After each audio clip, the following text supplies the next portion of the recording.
10번째 재앙, 우리 두 번째를 살펴보겠습니다.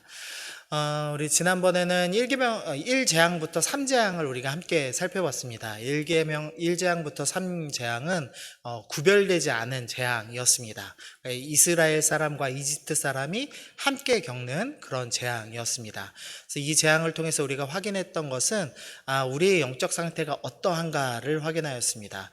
물이 피로 변한 것처럼, 그래서 먹을 수 없는 물을 대하는 것처럼 생수의 근원이신 하나님과 끊겨있는 우리의 영적 상태들, 그리고 개구리가 죽어서 악취와 그 개구리 울음에 소음이 가득했던 골방처럼 우리의 영적인 상태가 소음과 악취, 그 죄악으로 상징되는 그 악취와 쓸데없는 소리들로 가득 찼던 우리의 영적 상태들을 우리가 함께 살펴보는 시간을 가졌습니다.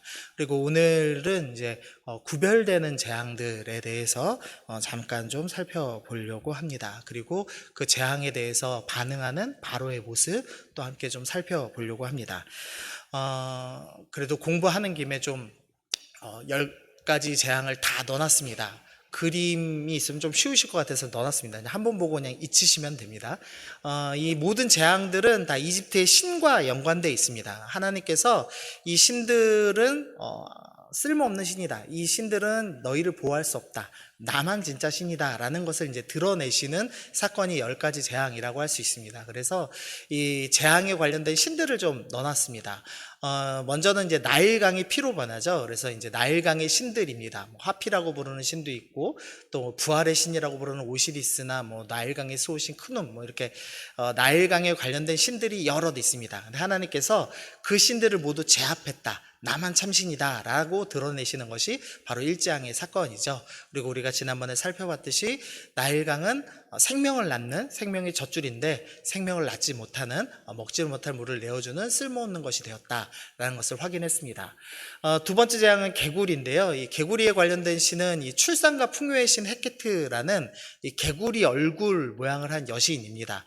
나일강이 범람할 때마다 이 개구리 수백 마리가 올라오는 걸 보면서 이렇게 풍요로웠으면 좋겠다 그러면서 이 풍요의 신을 개구리라고 정했습니다. 그런데 이 풍요가 너무 과해져서 오히려 인간의 삶을 망가뜨리는 모습을 보여주면서 이 또한 가짜신이다. 그리고 너희가 섬기는 풍요는, 너희가 섬기는 다사는 거꾸로 너희를 망가뜨리게 될 것이다 라는 것을 보여주시는 그런 재앙이었습니다. 세 번째는 이 재앙이었습니다. 생명의 흙이 죽음의 흙으로 바뀌는 것이었죠. 그래서 땅의 신이 개부라고 하는 신인데, 저기 이제 그림 보시면 위에 엎드려 뻗쳐하고 있는 신은 하늘의 신이고요, 밑에 있는 신이 이제 땅의 신 그림입니다. 그래서 한번 보시라고 좀 이렇게 넣어놨습니다. 그래서 1재앙부터 3재앙은 개구리 이 재앙인데 일상을 망가뜨리는 수준의 재앙입니다. 그러니까 재앙이 절대 작은 것은 아니지만 그렇다고 해서 어마어마한 피해를 입히는 것은 아니었죠. 우리 일상이 망가지는 수준의 재앙이었습니다. 그러나 이제 두 번째로 넘어가는 4, 5, 6재앙은 그 강도가 더 심하고 7, 8, 9재앙은 이제 나라가 망할 것 같은 그런 재앙들을 볼 수가 있습니다. 네 번째 재앙은 파리 재앙입니다. 굳이 원어를 그대로 직역하면은 섞여 있는 무리들이라는 뜻입니다. 그래서 파리인지 뭐인지 알 수가 없습니다. 그래서 유대인들은 해석할 때 들짐승 떼라고 해석을 하는 사람들이 많았고요. 학자들에 따라서 이렇게 피를 빨아먹는 기생파리나 해충으로 해석하는 학자들도 있습니다. 그래서 어떤 이제 떼로 뭉쳐서 다니는 그런 이제 벌레들 정도로 생각하면 될 것 같습니다. 그래서 이제 학자들은 어떤 신이 연관됐을까라고 할 때 이 풍뎅이 얼굴을 한 신이, 케프리라는 신이 있는데, 이 신이 이제 이 신을 제압하셨다라는 것을 상징한 게 아닌가라고 해석을 합니다. 이 신은 이 아침의 태양 신이라고 하는데 하루 일정을 관리하는 신이라고 합니다. 그래서 하루의 일정을 관리하는 신이 오히려 황폐하게 만드는 역할을 한다라고 좀 해석을 해봤습니다. 이 4재앙부터 독특한 특징이 있는데요. 땅이 황폐하였다라는 표현이 등장하는 겁니다. 1재앙부터 3재앙은 아주 징그럽고 일상을 망가뜨리지만, 그러나 심각한 피해는 없지만 4재앙부터는 이제 본격적인 이제 눈에 띄는 이 황폐라고 하는 경제적인 손해가 발생하기 시작했다라는 표현을 합니다.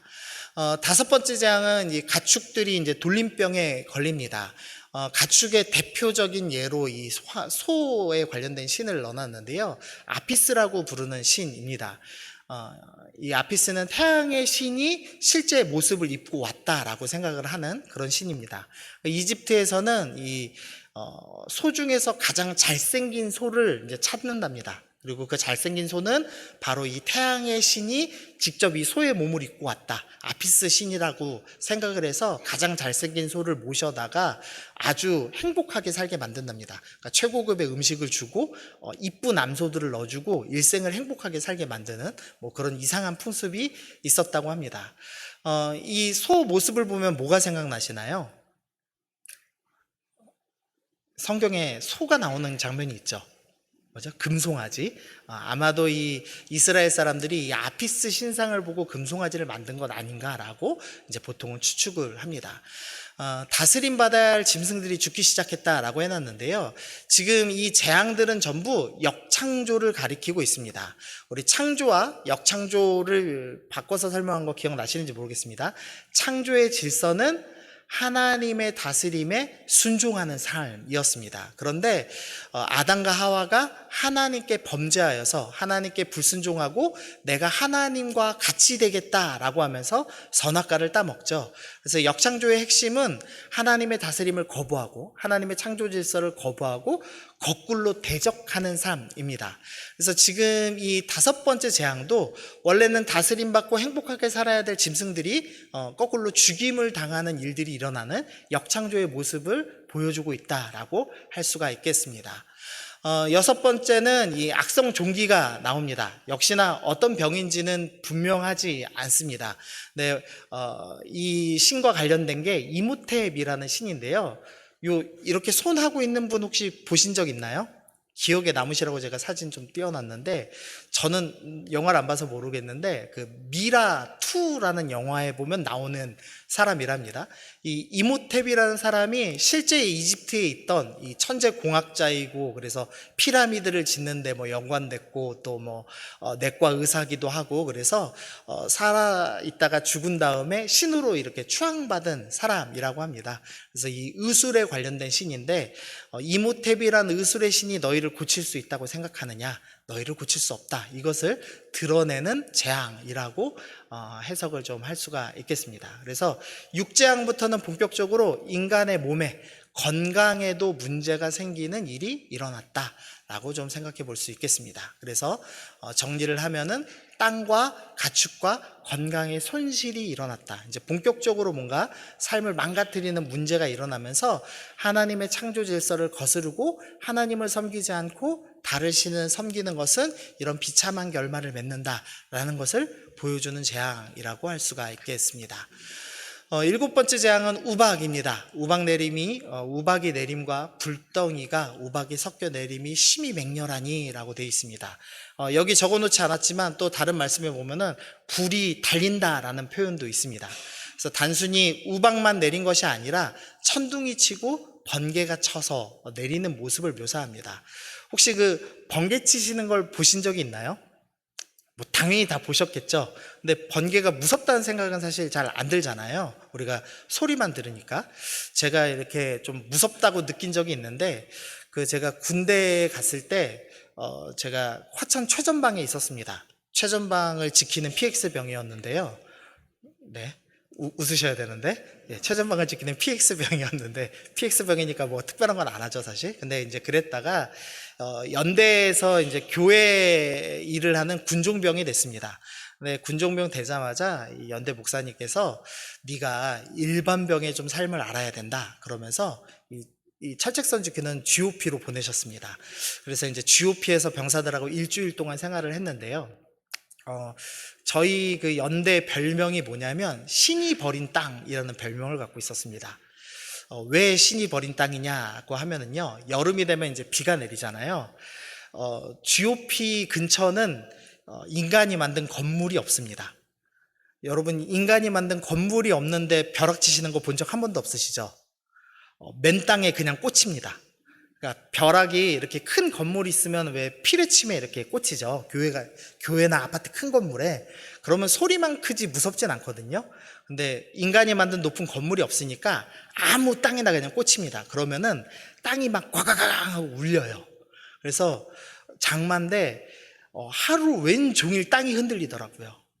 그래서 이제 별명이 신이 버린 땅이라고 하던데, 진짜 무섭더라고요. 저는 처음 경험해 봐서. 근데 이제 7장부터 본격적으로 그런 재앙이 시작된 겁니다. 이집트에 우박이 내려서 밖에 있던 동물들, 식물들, 사람이 죽어나가기 시작하고, 번개가 땅에 꽂혀가지고 막 불이 그냥 땅에서 막 흩어지는 겁니다. 땅이 패이고 땅에서 돌이나 이런 게 튀면 막 사람들이 다치고 하는 그런 엄청난 일들이 일어났습니다. 또 7장에 좀 독특한 특징이 하나 기록되어 있는데, 그때 보리는 이삭이 나왔고 3은 꽃이 피었으므로 삼과 보리가 상하였으나 그러나 밀과 쌀보리는 자라지 아니한 고로 상하지 아니하였더라. 무슨 소리냐면 우박이 내려서 식물을 다 망가뜨렸습니다. 그래서 농사가 망했습니다.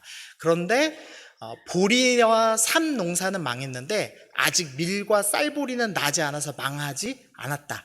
그래도 약간은 희망이 있다. 뭐 이런 식으로 설명을 할 수가 있겠죠. 그래서 뭐 정리하면은 극심한 경제적 타격을 입었다라고 생각해 볼 수가 있겠습니다. 그러니까 농사가 망하고 사람의 생명을 해치는 수준의 재앙이 본격적으로 시작이 됐습니다. 요 7장에 관련된 신은 뭐 하늘의 신, 그리고 이제 천둥의 신, 뭐 이런 신들이 연관되었다라고 이제 보통은 이해를 합니다. 그래서 파라오의 힘을 상징하는 세트와 생명의 물을 내리는 하늘이 땅을 파괴하는 일들을 일으켰다라고 좀 정리해 볼 수가 있겠습니다. 18번째 재앙은 메뚜기입니다. 아까 7장 뒤에서 밀이 아직 나지 않았다라는 표현을 했죠. 이 8번째 메뚜기 재앙 때 바로 그 밀까지 싸그리 없어집니다. 그래서 들에서 자라는 모든 나무를 다 먹어치워서 완전히 생산물이 제로가 되는, 식물이 그냥 다 죽어버리는 그런 이제 재앙을 당하게 됩니다. 이것도 이 생명의 그리고 풍요와 곡물을 관리하는 그런 신들이 연관되어 있지 않나라고 이제 학자들이 이제 추측을 합니다. 모든 식물의 생명이 끝났다라고 이제 정리를 할 수가 있겠습니다. 9번째 재앙은 흑암 재앙입니다. 이집트 사람들의 가장 강력한 신은 태양의 신입니다. 태양의 신 라를 섬겼는데 태양의 신 라를 완전히 제압하고 하나님만이 참 신이시라는 것을 드러내는 재앙입니다. 이집트 사람들이 아마도 가장 공포스러워하는 재앙이 아니었을까 생각이 됩니다. 이집트 사람들은 밤이 이제 죽음을 장악한 시간이라고 생각했기 때문에 이제 곧 죽음이 다가온다라는 이런 공포감을 심어줬을 겁니다. 그리고 오늘 살펴보진 않겠지만 10번째 재앙에서 이제 장자가 다 죽음으로써 죽음이 장악했다. 역창조의 결말은 죽음이다라는 것을 설명하는 재앙이 될 것입니다.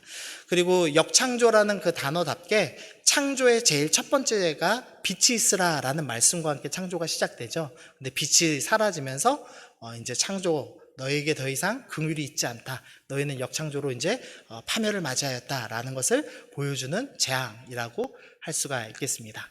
그래서 한마디로 그냥 좀 쉽게 정리하면은 생명 파괴되는 것이 바로 7재앙부터 9재앙이다라고 정리를 좀 해봤습니다.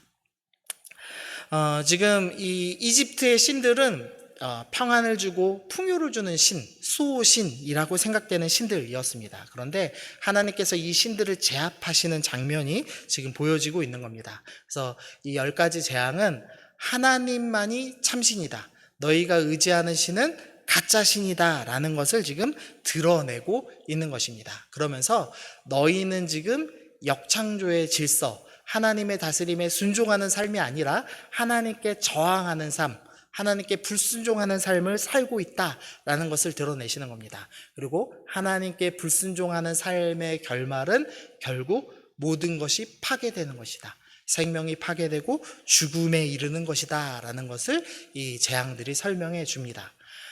이 구별되는 재앙에서 이스라엘 사람들은 이집트 사람들이 당하는 것을 보고 있는 겁니다.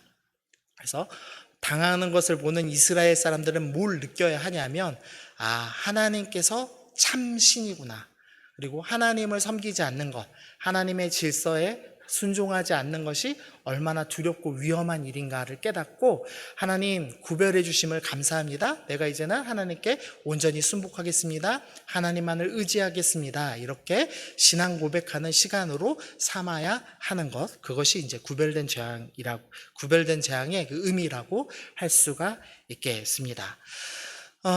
그리고 나서 이제 바로의 좀 반응을 좀 살펴보려고 합니다. 바로가 이 재앙들이 나올 때마다 처음엔 약했다가 이제 나중에 점점 세지죠. 이 재앙의 반응이 점점 바뀌는 것을 볼 수가 있습니다. 우리 말씀 좀 읽어보겠습니다. 자, 시작. 여호와께서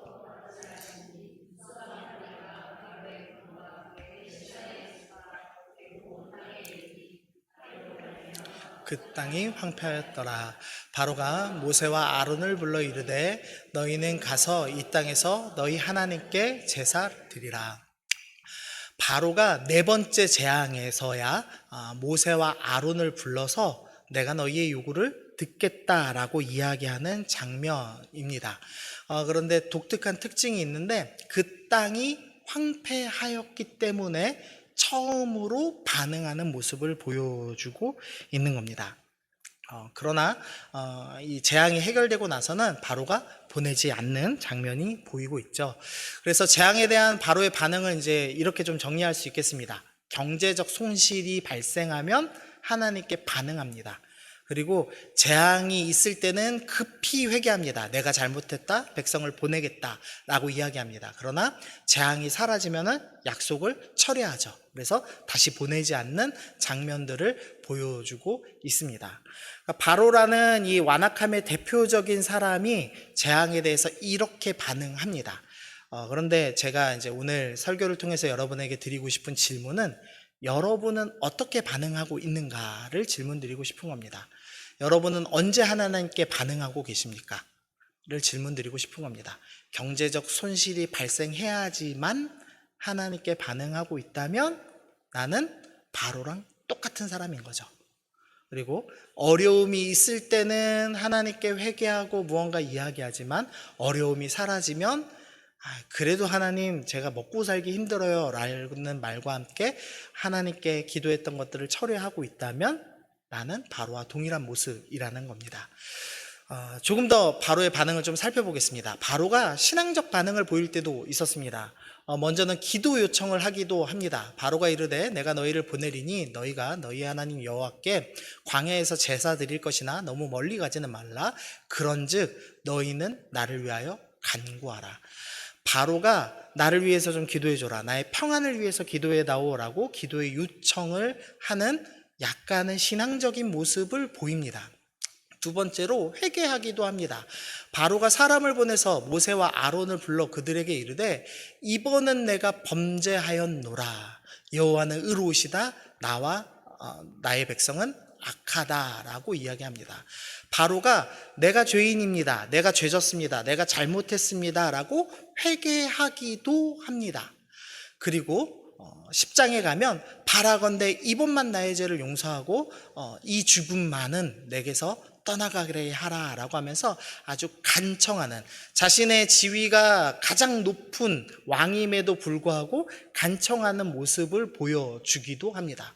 그래서 정리하면 기도 요청도 하고 회개도 하고 간청도 했다는 거죠. 그러나 바로는 신앙인은 아니었죠. 우리가 이 재앙을 만날 때 때로는 우리가 기도 요청을 하기도 합니다. 하나님께 기도하기도 하고 회개하기도 하고 하나님께 간절히 구하고 얻어내는 과정을 겪기도 합니다.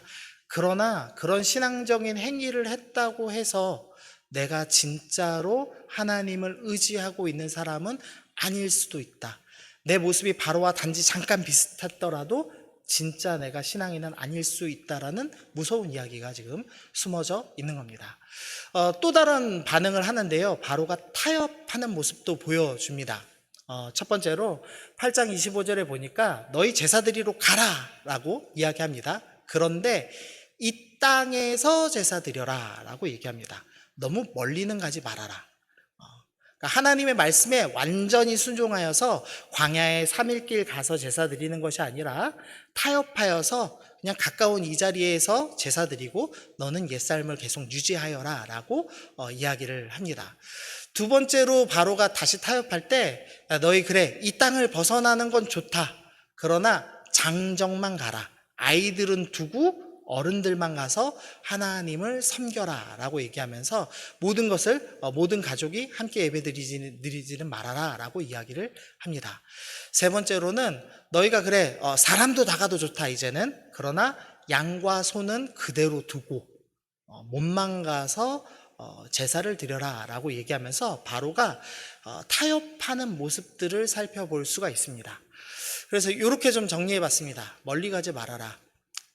하나님께 너희 예배 드려라. 그래 할 수 없다. 내가 재앙 보니까 너무 무섭고 두렵고 이 신이 능력 있고 힘이 있는 것은 알겠다.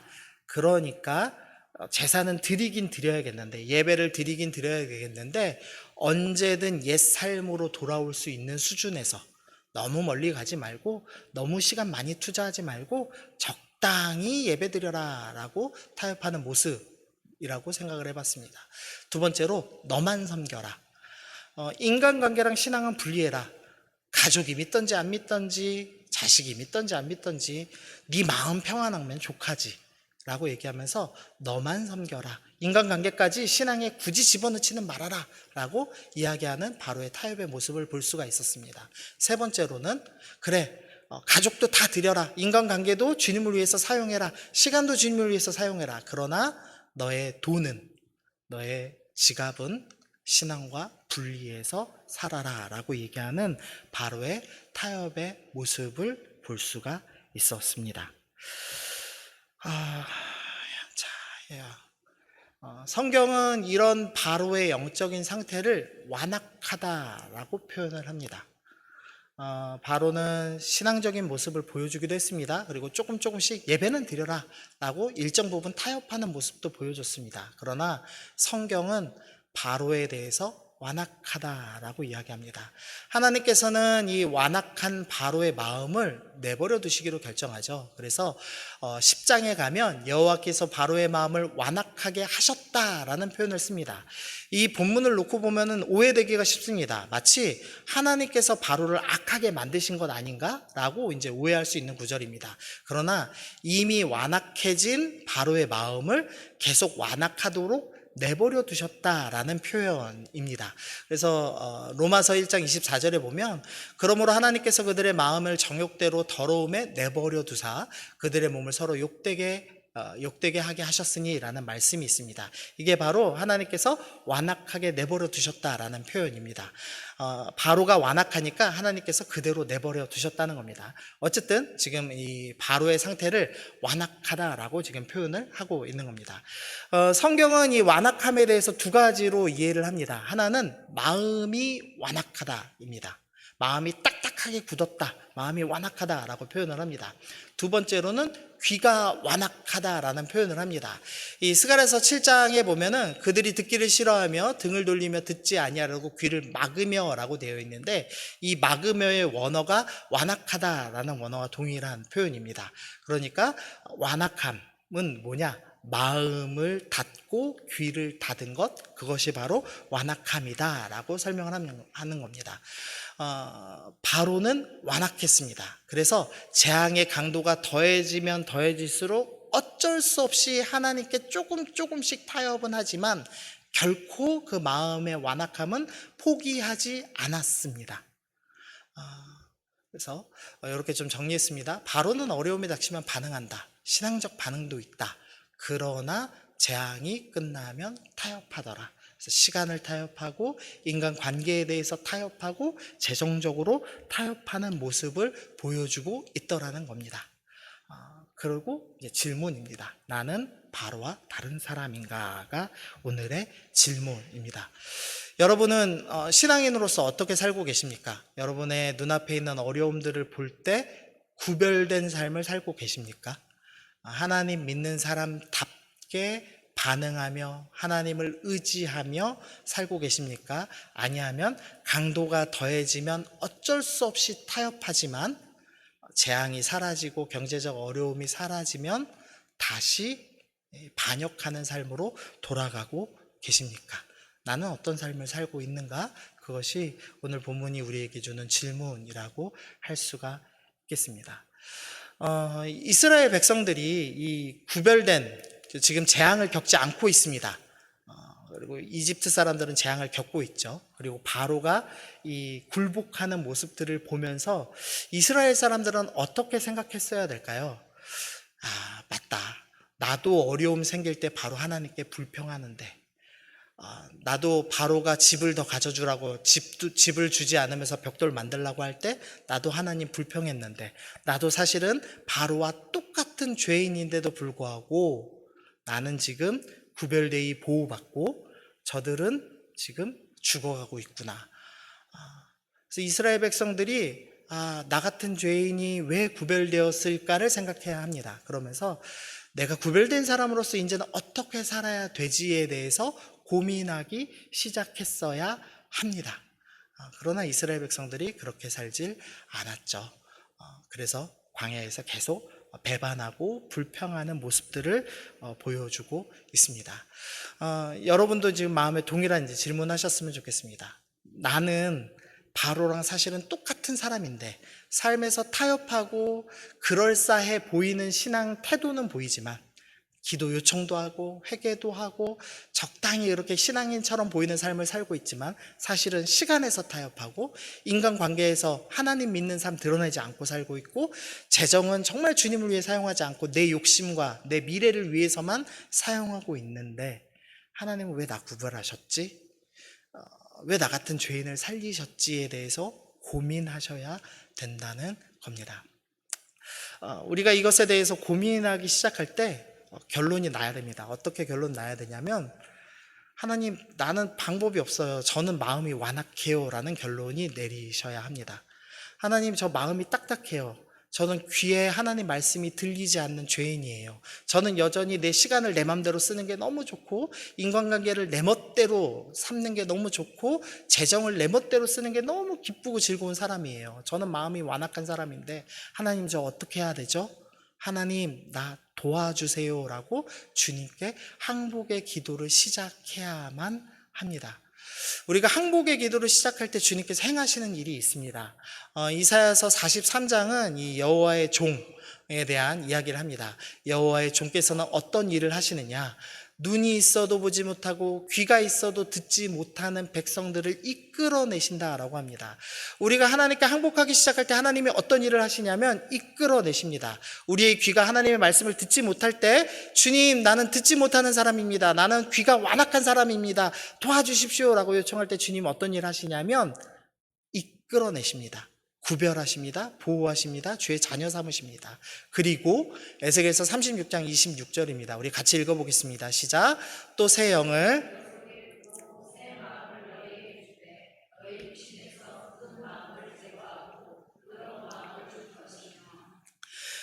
우리의 굳어버린 마음을 성령께서 우리 마음 가운데 계시면서 제거하십니다.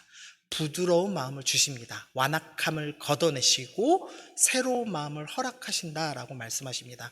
구별된 사람에게 성령께서 하시는 역사입니다. 귀가 듣지 못하는 하나님의 말씀을 듣지 못하는 우리를 불러내서 말씀을 들려주시고 우리의 굳어진 마음들을 제거하시고 부드럽게 바꾸실 것입니다.